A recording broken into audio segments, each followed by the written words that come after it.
खुशी ने अभी पलटकर दानियाल से पूछना ही चाहा था कि वो बिना दरवाजे खिड़की खोले अंदर कैसे आ गया कि अचानक फिर से दानियाल वहां से गायब हो गया था। खुशी को तो ऐसा लग रहा था मानो वो कोई ख्वाब देख रही हो। उसने पहले उठकर दरवाजा खोला। दरवाजे पर उसकी मम्मी थी और कह रही, तुम्हारे कमरे में से कैसी आवाजें आ रही है, हटो तो जरा। उसकी मम्मी पूरा कमरा चेक करके चले गई। इधर खुशी हैरान और परेशान थी। एक तो दानियाल उसे दिखकर यहाँ से गायब हो गया था एक भूत की तरह, और दूसरी तरफ उसकी माँ ने आवाज कैसे सुन ली, उससे कुछ समझ में नहीं आ रहा था।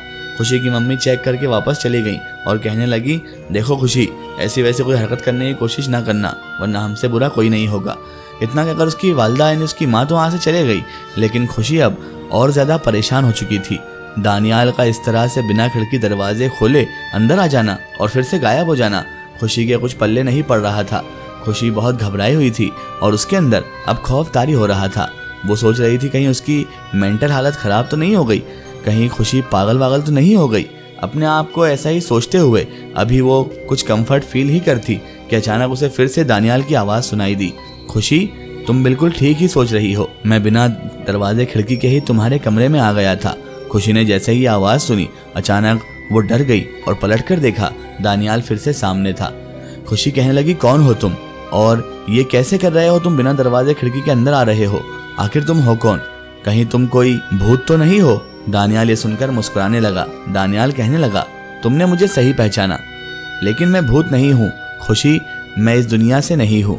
खुशी ने कहा, क्या मतलब है तुम्हारा, मुझे दिखाई दे रहे हो, कहीं तुम कोई भद्दा सा मजाक तो नहीं कर रहे मेरे साथ, कहीं ये कोई सपना तो नहीं है। खुशी सर पकड़कर नीचे बैठ गई। तभी दानियाल कहने लगा, खुशी देखो, मैंने तुमसे ये हकीकत छुपाए जरूर रखी थी, लेकिन मैं तुम्हें जल्दी ही इस बारे में बताने वाला था। खुशी, मैं आदमजात नहीं हूँ। खुशी कहने लगी, तुम्हारा मतलब क्या है दानियाल, साफ साफ कहो, पहले ही तुमने मुझे चक्कर में डाल दिया है। खुशी बहुत डरी हुई थी। दानियाल उसे कहते हुए उसके पास जाने लगा तो खुशी ने कहा, दानियाल कोई ज़रूरत नहीं है मेरे पास आने की, दूर रहो मुझसे, पहले मुझे ये बताओ तुमने ये सब कैसे किया और तुम हो कौन। तो दानियाल ने कहा, खुशी मैं एक जिनजाद हूँ, एक जिनजाद, एक जिन्नाती दुनिया का एक जिनजाद। खुशी ने कहा, जिन्नात, ये सब कहानियों में होते हैं, सच सच बताओ दानियाल, तुम कोई आत्मा वगैरह या भूत तो नहीं हो ना। और खुशी कुछ मन ही मन पढ़ने लगी। दानियाल कहने लगा, खुशी इन सब से कुछ नहीं होगा, मैं एक जिनजाद हूँ, मैंने कहा ना मैं भूत नहीं हूँ, और तुम कहो तो मैं फिर से तुम्हें यहाँ से गायब होकर दिखा सकता हूँ।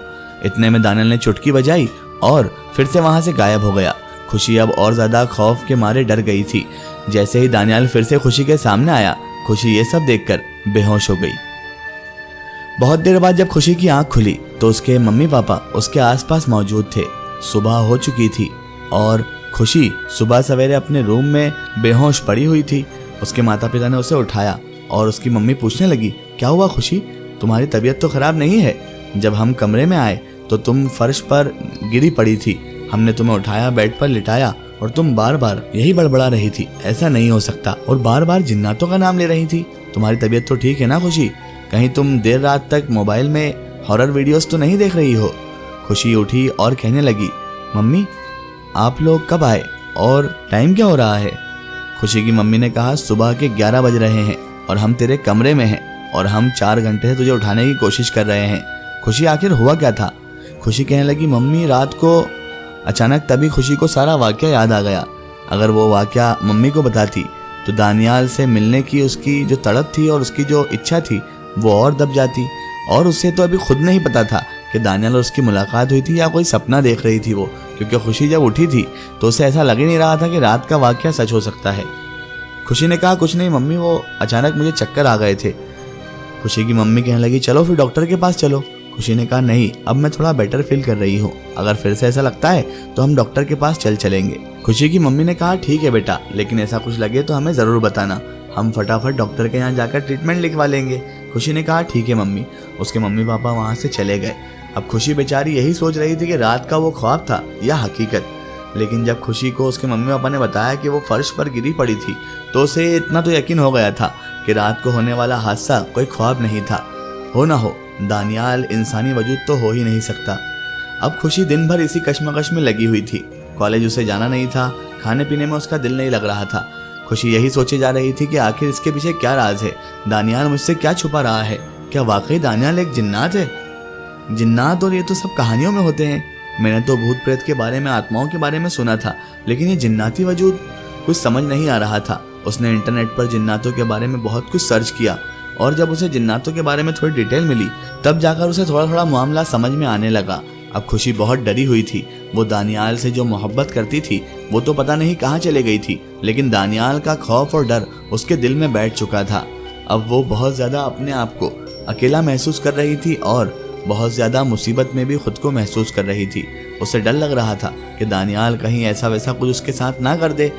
दानियाल जो कि एक जिनजात था और खुशी के सामने आ चुका था और ये सच खुशी को भी मालूम पड़ चुका था, तो अब दानियाल को कोई भी रुकावट नहीं थी जो खुशी तक आने से रोक सकती थी।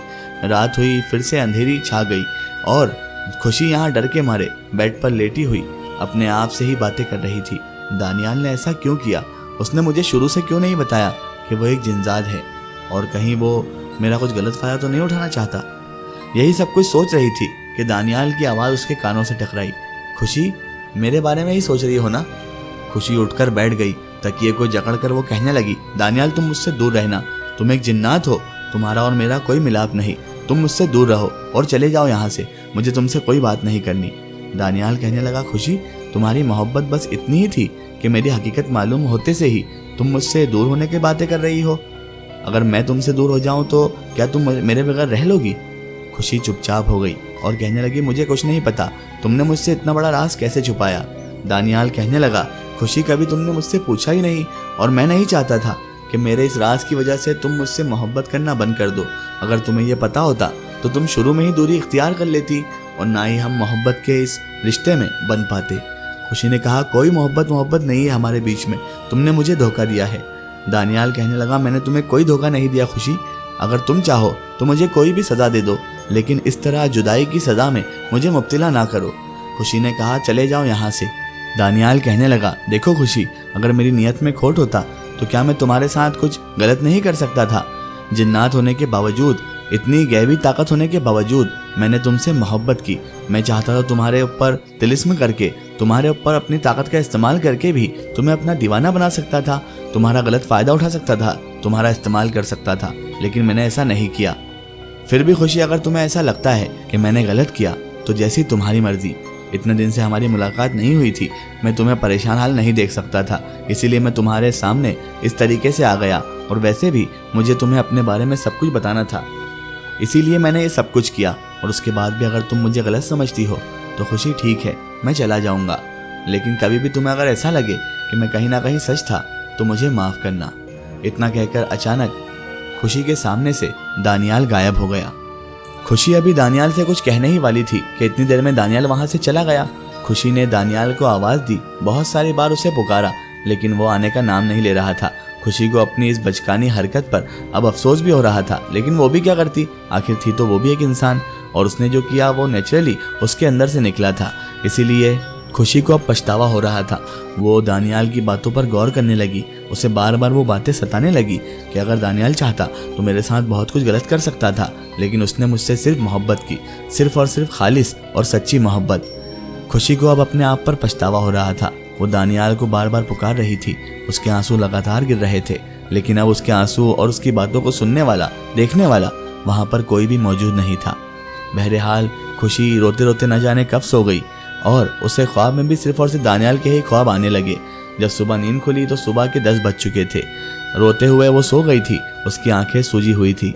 उसकी मम्मी आई ब्रेकफास्ट लेकर, कहने लगी, खुशी बेटा अब तुम्हारी तबीयत कैसी है? खुशी ने कहा, ठीक हूँ मम्मी। खुशी की मम्मी ने जैसे ही उसकी आंखें देखी तो कहने लगी, बेटा तुम्हारी आंखें तो देखो, कैसी सूजन आ गई है इन पर, चलो तुम डॉक्टर के पास चलो, ऐसे लापरवाही करना अच्छी बात नहीं है। खुशी ने कहा, मम्मी वो मुझे रात को नींद नहीं आ रही थी, इसीलिए मेरी आंखें इस तरह से सूज गई हैं, आप बेफिक्र रहिए, थोड़ी देर में ये सही हो जाएंगी। खुशी की मम्मी चले गई। अब दिन भर खुशी दानियाल के बारे में ही सोचती रही। दिल ही दिल में वो दानियाल को याद कर रही थी और कह रही, दानियाल मुझे माफ़ कर दो, मेरा ऐसा कोई इंटेंशन नहीं था तुम्हारा दिल दुखाने का, हो सके तो मुझे माफ़ करना। दानियाल मुझे तुम्हारी बहुत याद आ रही है और अचानक से तुमने ऐसा राज खोला कि जिसे मैं बर्दाश्त नहीं कर पाई और मुझसे वो सब तुम्हें सुनना पड़ा। अपने आप से ही बात करती हुई खुशी बहुत ज़्यादा गमगीन, दानियाल की यादों में गुम, दिन भर उसी के ख्यालों में गुम होकर सोचती रही। रात हो गई, रात की तारीकी छा गई, लेकिन दानियाल की रोशनी अब खुशी की ज़िंदगी में आ ही नहीं रही थी। खुशी रो रो कर दानियाल को याद करती, लेकिन दानियाल था जो आने का नाम ही नहीं ले रहा था। ऐसे ही करते करते एक हफ्ता गुजर गया। खुशी से अब रहा नहीं जा रहा था। वो दानियाल से किसी भी हाल में मिलना चाहती थी। वो जिन्नात हो, इंसान हो, कुछ भी हो, खुशी को अब इस बात से फर्क नहीं पड़ता था। खुशी ये सब अब बर्दाश्त नहीं कर पा रही थी। रात के 12 बज रहे थे। दानियाल को देखे उसे ऐसा लग रहा है ऐसे अरसा गुजर गया था। अब उससे रहा नहीं जा रहा था। जैसे तैसे करके वो दरवाजा खोलकर सीधे छत पर चली गई और उसकी छत और दानियाल की छत बिल्कुल थोड़ी ही दूरी पर थी। तो वो सोच रही थी कि छत फलांग कर वो दानियाल के घर में चले जाए। दानियाल और उसके घर में थोड़ा डिस्टेंस जरूर था, जहाँ से गिरने का भी डर था, लेकिन खुशी को सिर्फ और सिर्फ दानियाल दिखाई दे रहा था। खुशी अपने छत की दीवार पर चढ़ी और दानियाल के इधर फलांग मारने ही वाली थी कि अचानक उसका पैर फिसल गया। खुशी जैसे ही नीचे गिरी, उसे अचानक किसी ने पकड़ लिया। खुशी ने जैसे ही मुड़कर देखा तो वो हाथ दानियाल का हाथ था। इसका एक स्टोरी हम देखेंगे इसके अगले पार्ट में।